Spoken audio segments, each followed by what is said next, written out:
Velkommen tilbake til Stereo Plus sin YouTube-kanal. I dag skal det dreie seg om høyttalere.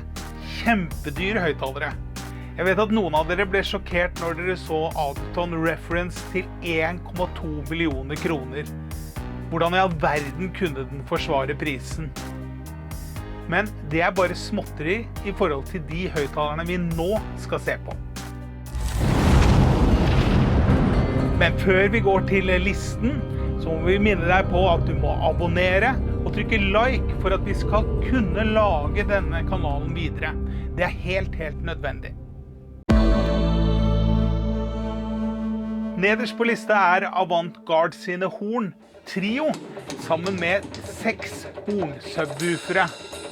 De har vi hørt på litt messer. Jeg er ikke alltid like imponert, for det blir litt sånn Robert-effekt. Men du verden så høyt de kan spille med ekstrem dynamikk.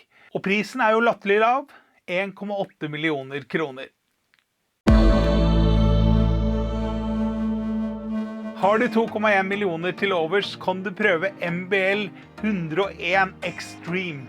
Det er en veldig spesiell høyttaler. Du ser kanskje disse små membranene går rundt overalt.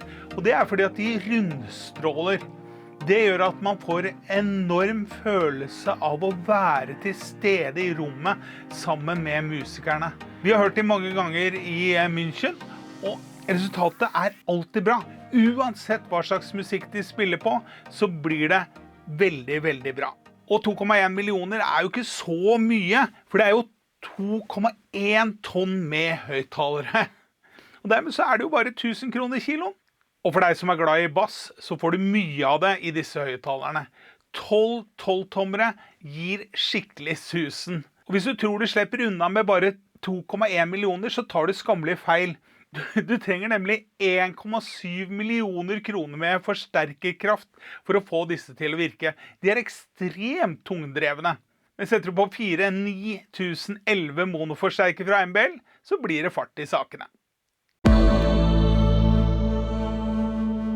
Mer tysk kvalitet på 8. plass. Vi snakker om Burmester BC350. Det er høyttalere av svært høy kvalitet. Vi hørte de i München med Kari Bremnes elektroniske versjon av spor. Det er sånn at du hopper i stolen. Rett og slett så fysisk er det. Og stemmen hennes, den står midt i rommet.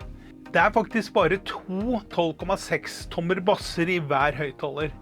Men la meg si det sånn, det høres ikke slik ut.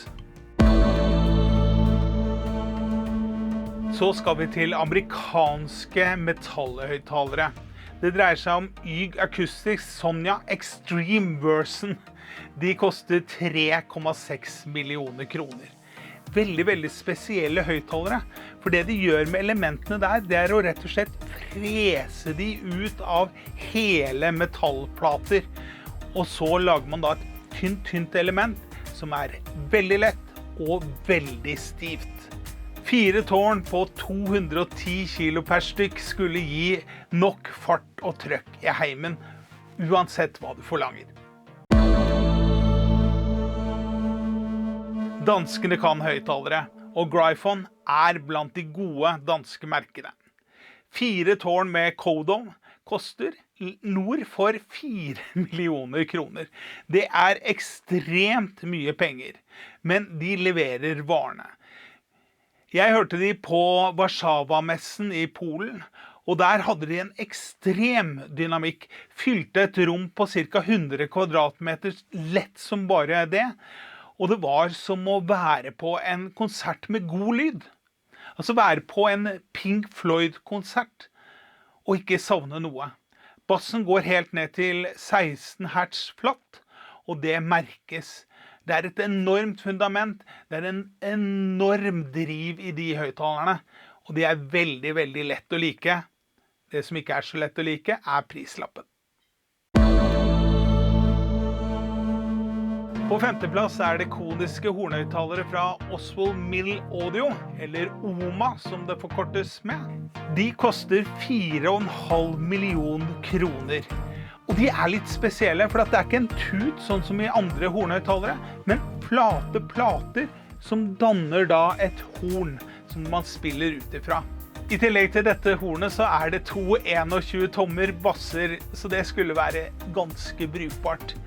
For å lage disse høyttalerne så har Jonathan Weiss fra OMA hentet inspirasjon langt tilbake I tid. The DNA of OMA is really 1930s high efficiency horn speakers because that's the best sound quality that there's ever been. I've met very few audiophiles who have any idea what that sounds like. For litt over 6 millioner kroner så får du disse Tidal-høyttalerne. Og de tilpasset norske forhold, for de bare 2 meter og 32 centimeter, altså fullt mulig å få inn I et norsk heim som har 2,40 takhøyde. En ekstrem høyttaler som vi aldri har hørt, den har bare vært på utstilling sånn at vi har fått sett på den, og den ser helt nydelig ut. Det Tidal lever opp til med denne høyttaleren at store høyttalere kan drives av små forsterkere. Driftseffekten 96 dB, så dette her kan blåses liv I med en 50 watts forsterker. Og de går helt snorrett ned til 8 hertz.